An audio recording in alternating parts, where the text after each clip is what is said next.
Now we proceed to our next resource person, Atty Camora from ICFAO of the Commission on Audit.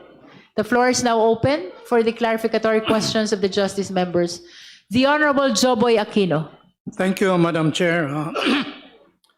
If I may direct my clarificatory questions to Atty Camora relating to certain issues on the confidential funds and what the Cabrera complaint describes as implausible expenditures and documentary irregularities.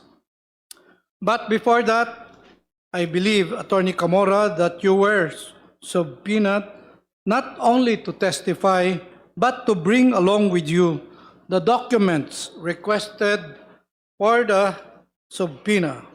Do you have them with you? Yes, Mr. Chair. Madam Chair. Thank you, Madam Chair.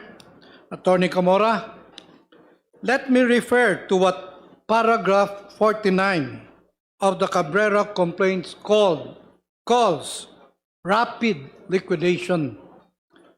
Can you confirm that the entire 125 million pesos was purportedly disbursed and liquidated in just 11 days, including multiple non-working holidays? Yes, Madam Chair, based on the documents submitted. So for the record, during a period filled with Christmas Eve, Rizal Day, and New Year's Eve, the OVP averaged an expenditure of over 11 million pesos per day. Yes, Mr. Chair. Madam Chair. For the benefit of all members of this committee, emphasis must be placed on the liquidation of confidential funds for the fourth quarter of 2022 because of how rapid the liquidation was compared to other quarters where the OVP liquidated the same amounts. To place in context and based on the complaints, the OVP has consistently liquidated the amount of 125 million pesos since the office was allocated confidential funds. What sets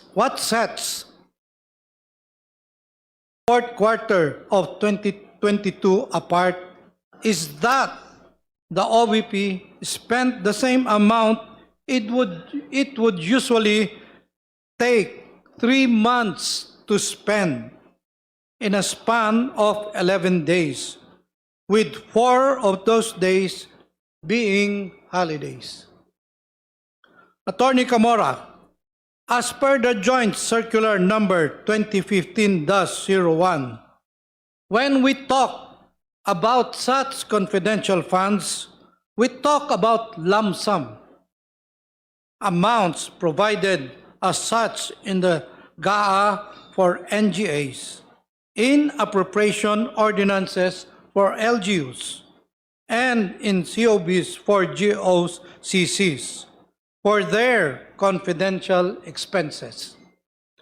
While confidential expenses refer to those expenses pertaining related to surveillance activities in civilian government agencies that are intended to support the mandate or operations of the agency.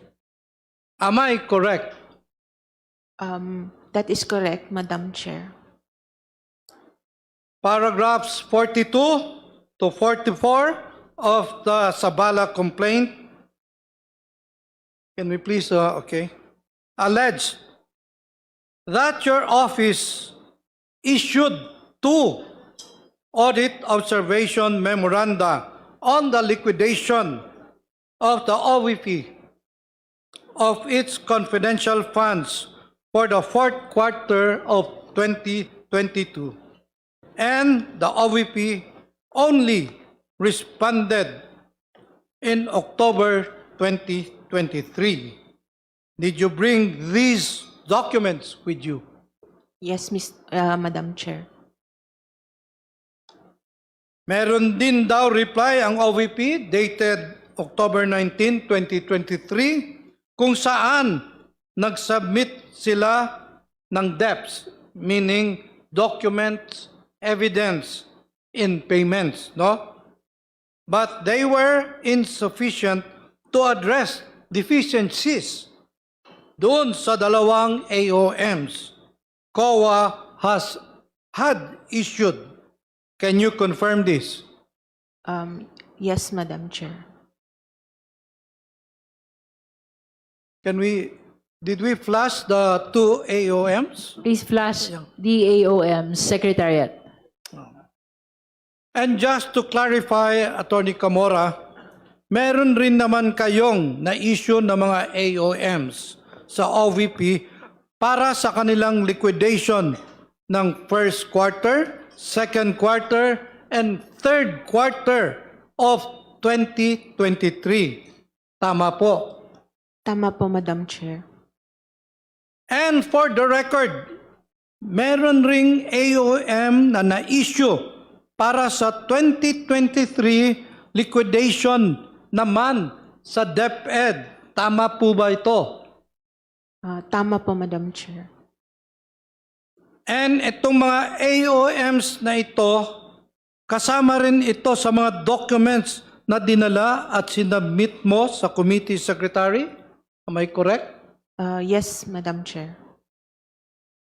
Madam Chair, sa pagkakaalam ko, first time na ma-allocate sa OVP ang ganito kalaki na halaga, 125 million pesos each quarter or 500 million a year.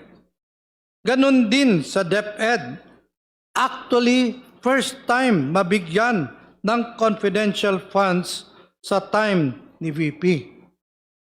Considering that as head of agency of both OVP and DepEd, she had the ultimate role of approving and overseeing the implementation of the programs under both offices. And without her approval as head of agency, no confidential funds may be released or disposed. This must be taken into consideration when we determine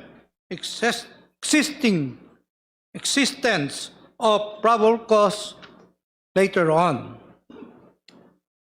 Still on the matter of implausible expenditures and documentary irregularities, as discussed in the Cabrera complaint, did you bring as well documents showing exorbitant per day rates, patterns,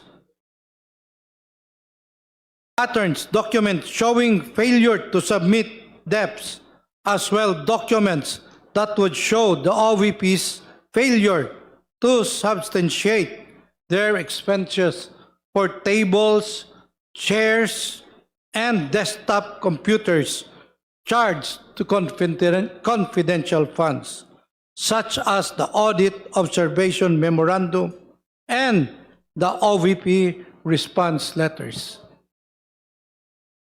Did you bring it? Yes, Madam Chair. Thank you, Atty Camora, and that would be all, Madam Chair. Thank you, Honorable Joeboy Aquino.